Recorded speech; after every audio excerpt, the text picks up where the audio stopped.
1863, Commander-in-Chief Lincoln and his Union generals faced a huge problem: running out of troops. It's difficult for me to get my head around the number of dead and wounded on both sides. Short on volunteers, Congress instituted a military draft. July 11, 1863, just days after Gettysburg, draft wheels like this one rolled into the most crowded Union city, home to more immigrants than any other, New York. While the rich could pay a fine to avoid service, many poor had to enlist. For the working class community of New York City, especially the Irish, they felt that it fell on them in a disproportionate or unfair way. From the bottom rung of white society, Irish immigrants, the poorest New Yorkers, had a long and violent history with the only group below them, African Americans. Fears that newly freed blacks would pour into the city and take jobs from whites reached a boiling point. For New York's large Irish population, the draft turned friction into fire.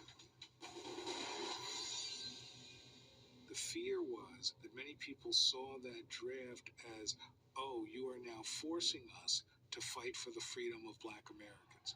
And in New York City, a riot breaks out. The protesters quickly gained speed, first setting fire to the draft office, then lashing out at the wealthy and businesses that employed blacks.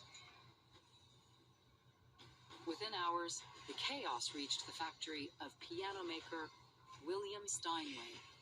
Monday, terrible excitement throughout the city.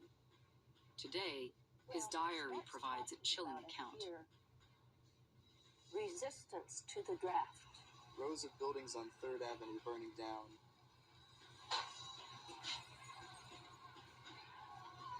When the mob arrived on their doorstep, Steinway's brother, Charles, paid them off. Charles gave the ringleaders $20 to $40 in money and won a check for $30. That was kind of a lot of money, wasn't it? It was. I couldn't put it in terms of their pay per day, but it was a lot. But money could not subdue the rage. Soldiers with cannon marching down 3rd Avenue.